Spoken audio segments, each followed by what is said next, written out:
OBC का long form अंग्रेजों ने जो लिख के रखा है 1920 में, 1918 से तो उन्होंने कार्य प्रारंभ किया था इन सारी बातों का।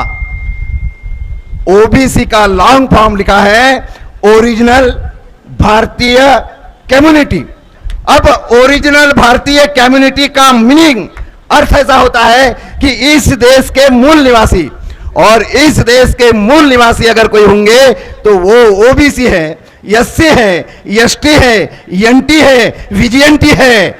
बाकी तो सारे आए हुए ये बाहर के लोग हैं, लेकिन हम पे शासन करते हैं।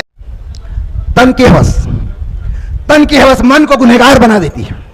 तन की हवस मन को गुनहगार बना देती है। जन्म से कोई इंसान गुनहगार तो नहीं होता, पेट की भूख इंसान को शैतान बना देती है। और इसलिए मित्रों, ये हमारी मांग और ये हमारी लड़ाई बरकरार रहना चाहिए। और ये अगर नहीं रही तो इस देश में अराजकता ये बहुत प्रबलता के साथ आएगी। और देश में ये जो हमको आज़ादी मिली है, ये जो हमको संविधान मिला है, आज ये जो डेमोक्रेसी है, इस डेमोक्रेसी को बहुत मतलब खतरा होगा। दुर्भाग्य की बात तो ये है, इसको मैं पूरे तौर से मान्य करता हूं कि मैं उस समय में भारतीय जनता पार्टी से सांसद था।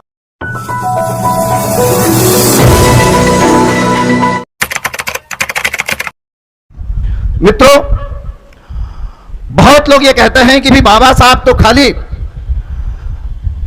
महरों के नेता है, और इसलिए मैं मेरे ओबीसी भाइयों को यह बताना चाहता हूं कि भी ओबीसी इसका जन्म कैसा हुआ, ओबीसी नाम कहां से आया, और अब यह स्थिति हम लोगों के बीच में आई है कि भी ओबीसी और बहुजन ये सारे एकजुटता के साथ अगर इकट्ठा होकर हम हमारी बात इस देश के राज्यकर्ता, इस देश की सरकार जो भी हो, उन सरकार के साथ अगर लड़ना होगा तो हमको ओबीसी और बहुजनों को इकट्ठा होना पड़ेगा। तो मैं बात कह रहा था ओबीसी के संदर्भ में, इस देश में जब आजादी नहीं हुई थी, अंग्रेजों का शासन चल रहा था। उस अंग्रेजों के शासन में 1920 में उनके दिमाग में आया कि हमको तो यहां बरसों तक के राज करना है। उनको कभी लगा भी नहीं होगा अंग्रेजों को कि हमको ये भारत छोड़ के जाने का है। और तब उन्होंने ये देखा, कोई भी एक राजा अगर वो अच्छा राज चलाना चाहे तो अपने राज्य में लोग कैसे हैं, कौन है, उनका काम क्या है, उनको हम उनके लिए क्या करना चाहिए। यानी आज के भाषा में अगर ये बताना मैं चाहूं तो जिसको आज हर आदमी इंपेरिकल डाटा कहता है, अगर ये इंपेरिकल डाटा उस समय में अंग्रेजों ने तैयार करने का सोचा, 1920 में उन्होंने जनगणना की शुरुआत की थी। अब ये 1920 में जनगणना की शुरुआत अगर हुई होगी तो वो 30% करने का प्रयास, 31% करने का प्रयास उनका चलते रहा, और जिसके कारण इस देश का ओबीसी, ये कौन, इस देश के ओबीसी के लिए, बहुजनों के लिए हमने क्या करना चाहिए, यहां के अच्छे कानून, पूरे कानून, उसमें से इस आम आदमी को राहत कैसी मिलेगी, इसके संदर्भ का भी अध्ययन करने का प्रयास उस समय अंग्रेजों ने किया। ये बात मैं इसलिए बता रहा हूं कि भी ओबीसी ओबीसी आपने देखा होगा हमारे हर बोर्ड पे ओबीसी लिखा रहता है। तो ओबीसी का लॉन्ग फॉर्म अंग्रेजों ने जो लिख के रखा है 1920 में, 1918 से तो उन्होंने कार्य प्रारंभ किया था इन सारी बातों का। ओबीसी का लॉन्ग फॉर्म लिखा है ओरिजिनल भारतीय कम्युनिटी। अब ओरिजिनल भारतीय कम्युनिटी का मीनिंग अर्थ ऐसा होता है कि इस देश के मूल निवासी, और इस देश के मूल निवासी अगर कोई होंगे तो वो ओबीसी है, एससी है, एसटी है, एनटी है, विजिएंटी है। बाकी तो सारे आए हुए ये बाहर के लोग हैं, लेकिन हम पे शासन करते हैं। क्यों करते हैं? हम 85% लोग रहने के बाद में भी हमारी आपस की लड़ाई, हमारा निजी स्वार्थ, और हम कभी इनके पास जाते हैं, कभी उनके पास जाते हैं। यानी हम हमारा अस्तित्व यह समाप्त कर दिए हैं, और इसलिए हम पे 15% लोग आज शासन करते हैं, और आज हमको पछतावा आता है। और इसलिए जिस ओबीसी का लॉन्ग फॉर्म ओरिजिनल भारतीय कम्युनिटी, ये मैंने नहीं लिखा हूं, ये ओबीसी को पैदा करने वाले अंग्रेज शासन थे। लेकिन उसके बाद 1950 में जब बाबा साहब ने यह संविधान भारत को सौंपा तो संविधान लिखते समय में ओबीसी का नामकरण करने का सौभाग्य ये परम पूज्य डॉक्टर बाबा साहब अम्बेडकर को मिला और उन्होंने इस ओबीसी का लॉन्ग फॉर्म बनाया अदर बैकवर्ड क्लास, यानी आज के संविधान की भाषा में यह ओबीसी का लॉन्ग फॉर्म हमारा शासकीय है अदर बैकवर्ड क्लास। और इसलिए आज ये अदर बैकवर्ड क्लास, मैं पहले बात कर रहा था कि बाबा साहब ने कहीं पक्षपात और ये सारी बातें नहीं कही। अगर उनको पक्षपात होता तो उनका तो सबसे बड़ा फार्मूला ही बाबा साहब का ये था, जितनी जिसकी संख्या भारी और उतनी उसकी भागीदारी, यानी जितनी जिसकी संख्या भारी उतनी उसकी भागीदारी।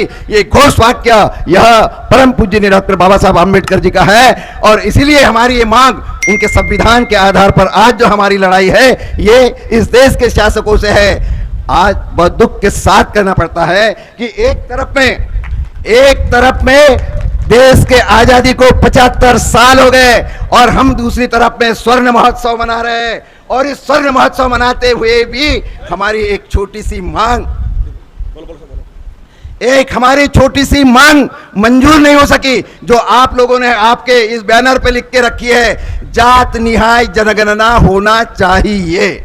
यानी आज आजादी को 75 साल पूरे हो गए, आजादी को 75 साल अगर पूरे हो गए होंगे तो आज 75 साल में हमने हमारी जनगणना ही करवा सके। आज भी देश में 1931 के जनगणना के ऊपर में आधार पर यह देश चलता है और वो 1931 के जनगणना को अपना बेस बना के सरकार ये अपने कार्य कर रही है। उसके बाद में एक जनगणना 21 में हुई, लेकिन राज्यकर्ताओं ने उसको भी दबा के रख दिया, वो जनगणना को पब्लिश नहीं होने दिया और कारण क्या बता दिया, उसका निमित्त क्या बताया, तो उसमें हजारों गलतियां है। यानी मोदी जी ने उस बात को इसी बेस पे दबा के रख दिया, वह लोगों के सामने नहीं आने दिया। और इसलिए आज फिर हमारी मांग है कि अगर इस देश के सभी प्रवर्ग को न्याय अगर चाहिए तो आज हमको जात निहाय जनगणना होना बहुत ही आवश्यक है। अगर ये जात निहाय जनगणना नहीं होगी तो इन लोगों ने तो हमको बाबा साहब ने दिया हुआ आरक्षण भी छीनने का प्रयास किया। जो राजकीय आरक्षण एक छोटी सी ग्राम पंचायत, पंचायत समिति, जिला परिषद और ये छोटे छोटे संस्थानों में थी, तो महाराष्ट्र से जिसकी शुरुआत हुई, अपने आप को बहुत धुरंधर नेता कहने वाले देवेंद्र फडणवीस कहते थे, अगर मुझे 4 दिन की खुर्ची मिली तो यह आरक्षण मैं बहाल कर दूंगा। अरे 4 दिन की खुर्ची नहीं, पूरे 5 साल आप महाराष्ट्र के मुख्यमंत्री रहे, बावजूद उसके वो बहाल तो नहीं किया, कोर्ट कचहरी में जाकर और समाप्त कर दिया। और शायद उसकी नकल सारे देश में हो जाए। सारे देश के ये जो मतलब ओबीसी और यानी बहुजन लोग हैं, इनको इनके अधिकारों से वंचित करने का महापाप आप लोगों के हाथ से नहीं होगा, ऐसा कहा नहीं जा सकता। और इसलिए मैं तो खाली ये कहने आया हूं कि ये हमारे आरक्षणों की लड़ाई, ऐसे ये लोग हमको बत्तियां देते रहेंगे, हम कोर्ट में जाएंगे, हाई कोर्ट में जाएंगे, सुप्रीम कोर्ट में जाएंगे, हम कहीं जीतने वाले नहीं हैं। कोर्ट को तो पुरावा चाहिए, और पुरावा कब होगा, जब तुम्हारी जात निहाय जनगणना होगी। अगर जब तक के जात निहाय जनगणना नहीं होगी और तब तक के आप ये लड़ाई जीत नहीं सकते। आप भारत क्या अंतर्देशीय कोर्ट में भी गए तब भी इस देश का आदिवासी ये बगैर जनगणना के अपनी लड़ाई पूरी नहीं कर सकता। और ये बात मैं आप लोगों को यहां पर बताना चाहता हूं। और इसलिए बाबा साहब ये समतावादी विचार के कैसे थे, तो निश्चित रूप से उन्होंने, मैंने कहा जितनी जिसकी संख्या भारी उतनी उसकी भागीदारी। अगर इस देश में 15% शेड्यूल कास्ट है तो बाबा साहब ने आरक्षण 17% नहीं दिया, 15% दिया। अगर इस देश में 8% आदिवासी है तो बाबा साहब ने आरक्षण 7% दिया। इस देश में उस समय में 52% ओबीसी का आंकड़ा ये बाबा साहब का है, आज तो शायद बढ़ गया है, लेकिन उन्होंने वो आरक्षण 50% ही लिखा। और इस प्रकार से उन्होंने सबको समान न्याय देने का, और उसके लिए अगर उनके मन में ओबीसी के संदर्भ में अगर सद्भावना नहीं होती तो भारतीय संविधान का आर्टिकल 340 ये सबसे पहले बाबा साहब ने ओबीसी के लिए लिखा, 341 शेड्यूल कास्ट के लिए लिखा और 342 शेड्यूल ट्राइब के लिए लिखा। इसका मतलब ही यह है बाबा साहब समान, समतावादी और सबको समान न्याय देने का यह उनका विचार था। और इसके कारण आज उनका जो दिया हुआ संविधान है उन संविधान के संदर्भ में तो क्या कहना, बाबा साहब के संदर्भ में और ज्यादा कुछ बताने की तुमको आवश्यकता है, ऐसा मुझे नहीं लगता। लेकिन जब संविधान सभा के पहले कुछ बैठकें हुई और ये जवाबदारियां पूछी गई कि भी ये संविधान लिखने की जवाबदारी कौन स्वीकार करेगा, तो सबसे पहले बाबा साहब ने ये कहा कि मुझे कोई आपत्ति नहीं होगी। क्यों बाबा साहब ने ये बात क्यों बोली होगी? इसलिए बोली कि आज इस देश के ओबीसी होगा, एससी होगा, एसटी होगा, इन सारे लोगों का दुख दर्द वो अच्छे से समझते थे, इन बातों से वो बहुत वाकिफ थे और उनका अध्ययन ये तो पूरा जिंदगी का कार्य रहा है। और इसीलिए 1946 में बाबा साहब ने एक किताब इस देश के इन्हें ये मूल निवासी या आदिवासी एससी एसटी, यानी उनका जो शब्द था किताब का वो दलित था, यानी इस देश के दलितों के संदर्भ में 1946 में बाबा साहब ने एक किताब पूरी की थी जिसका इस भारत के सारे दलितों के संदर्भ का अध्ययन उनके पास में था। और इसलिए बाबा साहब ने वह संविधान में सारी बातें अंतर्भूत की। हमारे महाराष्ट्र के उस समय के कृषि मंत्री भाऊ साहेब पंजाबराव देशमुख, ये भारत में एक ही ऐसा हीरा था जिन्होंने बाबा साहब के कंधे से कंधा मिला करके आरक्षण और ये संविधान के लिखते समय में पूरा प्रयास उनके साथ किया था। उस समय वो तत्कालीन कृषि मंत्री थे भारत के। और इसलिए मित्रों, जब ये सारी बातें आमने आने लगी तो राज्यकर्ता, चाहे आज भारतीय जनता पार्टी होगी, कल कांग्रेस भी थी, लेकिन हमारे साथ तो न्याय कोई सब लोगों ने किया ऐसा नहीं है, हमारे साथ तो अन्याय ये सभी लोगों ने किया है। लेकिन ठीक है, अगर कुछ गलतियां हो जाए और उनको कोई महसूस करे तो आज तो इतना बड़ा दिल हम लोगों का है कि हम भी उनको माफ कर दें, लेकिन वो माफ करने लायक, उनकी लायक ही रहना चाहिए। ये सबसे बड़ा सवाल है। क्यों कि इस देश का ओबीसी, इस देश का एससी, इस देश का एसटी, ये इतना बड़ा सीना इनका है कि ये सबको अपने इसमें समा लेते हैं। और ऐसी बात अगर नहीं होती तो इस सत्ता के परिवर्तन में ये प्रवाह नहीं चलता। लेकिन अब ये राज्यकर्ताओं को अब मैं कैसे, किस लैंग्वेज में समझाऊं? आज जिन बातों को लेकर कांग्रेस के समय में ये लोग टीका टिप्पणियां करते थे और वो टीका टिप्पणियां करते समय में यानी जो जो बातें कहते थे, आज बहुत कम समय में भी वो सारी बातें भूल गए। और ऐसा ही अगर चलता रहा, आपने एक मांग, जैसा मैंने मतलब जातिगत जनना के संदर्भ में कहीं थोड़ा समझाने का प्रयास किया, वैसा ही आपने और लिखा है क्रीमी लेयर के संदर्भ में। आते आते पढ़ रहा था तुम्हारी मांगे। अगर क्रीमी लेयर के संदर्भ में ये बात कैसी, मैं कहना चाहूंगा कि अगर भारत में मात्र खाली ओबीसी का क्रीमी लेयर सर्टिफिकेट देना पड़ता होगा, बाकी किसी भी प्रवर्ग को नहीं देना पड़ता होगा, तो इस देश के ये 52% ओबीसी के साथ अन्याय है। और इसलिए जब 50% आरक्षण या बाबा साहब ने लिखा, आपने तो दिया नहीं, लेकिन बहुत दिन जब ये लड़ाई चलते रही, मैं बहुत उसके लंबे दायरे में इसलिए नहीं जाऊंगा कि फिर आपको कम से कम 1.5-2 घंटा तो खाली मेरी बात सुननी पड़ेगी। और इसलिए इस देश में वीपी सिंह जी यहाँ इस देश के प्राइम मिनिस्टर बने, तब ओबीसी नेताओं ने बहुत बड़ा दबाव किया। मैं वो आयोगों का भी अभी नामों का उल्लेख और चर्चा इसीलिए नहीं करता कि वो तो कहानी बहुत लंबी है। और इसलिए अगर आप वीपी सिंह जी के ऊपर पे दबाव डाले, उन्होंने उस बात को समझा और वो राजा ने इन्हें देश का प्रधानमंत्री रहे हुए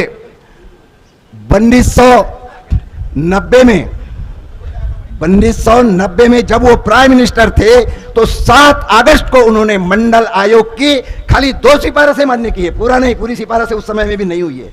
वो 2 सिफारिशें जो मान्य हुई, जिसमें एक में एजुकेशन और दूसरा इस देश में सर्विस, तो सर्विस क्लास के लोगों को और एजुकेशन, इसमें आरक्षण रहना चाहिए। बात पार्लियामेंट के भीतर में वीपी सिंह जी ने जो मान्य किए, उस समय में इस देश के पार्लियामेंट में ये खुशहाल बोबते सांसद था, मैं उसका चश्मदीद गवाह हूं वीपी सिंह जी के समय का। और फिर ये बहुत लोगों के पेट में दर्द होने लगा। बहुत लंबी कहानी है, मतलब मंडल से कमंडल तक के, और इस कहानी में भी मैं जाना नहीं चाहता। लेकिन अगर आज ये क्रीमी लेयर इसको पूरी तरह से समाप्त नहीं किया गया तो इस देश में अब काफी लोग समझदार हो गए, युवक पढ़े लिखे हो गए और यहाँ नैतिकता रही नहीं तो अराजकता इस देश में फैल जाएगी। अगर इस देश में अराजकता इन सारे कामों के लिए, नौकरी के लिए, पढ़ाई के लिए ये अगर होने लगी तो एक दिन ऐसा आएगा कि इंसान, इसका स्वभाव ये कैसा है मैं आपको बता देता हूं। तन की हवस मन को गुनहगार बना देती है। तन की हवस मन को गुनहगार बना देती है। जन्म से कोई इंसान गुनहगार तो नहीं होता, पेट की भूख इंसान को शैतान बना देती है। और इसलिए मित्रों, ये हमारी मांग और ये हमारी लड़ाई बरकरार रहना चाहिए। और ये अगर नहीं रही तो इस देश में अराजकता ये बहुत प्रबलता के साथ आएगी। और देश में ये जो हमको आज़ादी मिली है, ये जो हमको संविधान मिला है, आज ये जो डेमोक्रेसी है, इस डेमोक्रेसी को बहुत मतलब खतरा होगा। दुर्भाग्य की बात तो ये है, इसको मैं पूरे तौर से मान्य करता हूं कि मैं उस समय में भारतीय जनता पार्टी से था। और इसलिए कभी कभी मुझे ऐसा लगता है, मराठी में मैंने एक 4 लाइन लिखी थी, शायद आप लोगों को समझे नहीं समझे, लेकिन तब भी, हे चका परिवर्तन, हे चका परिवर्तन ज्याचे स्वप्न आम्ही पाहिले, हे चका परिवर्तन ज्याचे गीत आम्ही गायले, अरे हा चका तो सूर्य सत्तेचा ज्याची रात्र नाही संपली, आणि हे चके आता प्रेत भाजपचे ज्याला रक्त आम्ही पाजला। हमने इनको खून पिलाया है, हमने इनको बड़ा किया है। और उसके बाद में जब सारी बातें ये हम लोगों को समझने लगी तो बहुत ही मन में पीड़ा और तकलीफ होती है। और इसलिए 1914 तक के तो मैं विधायक करके कार्य करता रहा, अभी कोई चुनाव नहीं लड़ता।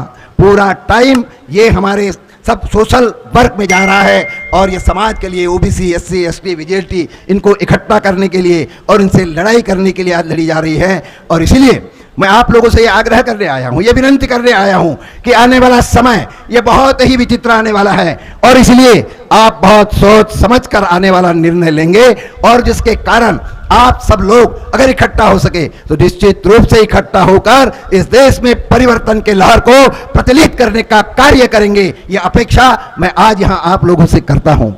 मित्रों, बात बहुत है,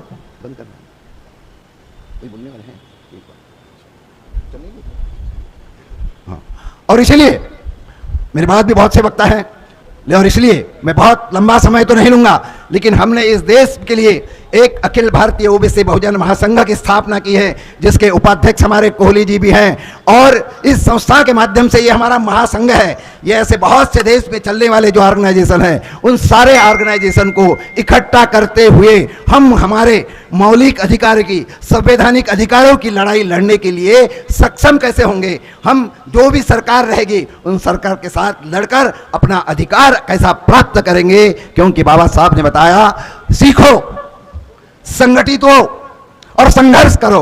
अब सीखो, संगठित हो और संघर्ष करो, तो अब तो हम काफी सिखाने का भी प्रयास करते हैं, आप लोगों को संगठित करने का भी प्रयास करते हैं। आप जरा जंदा दिली के साथ अगर खड़े हो गए तो संघर्ष करने की बारी भी अब आ गई है। और इसीलिए उस संघर्ष के लिए आप कार्यरत रहो, ये अपेक्षा आपसे करता हूं। और वक्ता है, इसलिए बहुत ज्यादा न कहते हुए, क्यों कि ओबीसी का विषय ये 1 घंटा आधे घंटे का नहीं है मेरे लिए, इसको 1.5 से 2 घंटा विस्तृत रूप से रखने के लिए लगता है। और इसलिए फिर कभी हम मिलेंगे तब बहुत विस्तार के साथ बात करेंगे। मैं इन्हीं शब्दों के साथ में आप लोगों के साथ विदा लेता हूं। जरा आप जोर से बोल देंगे, जय भीम।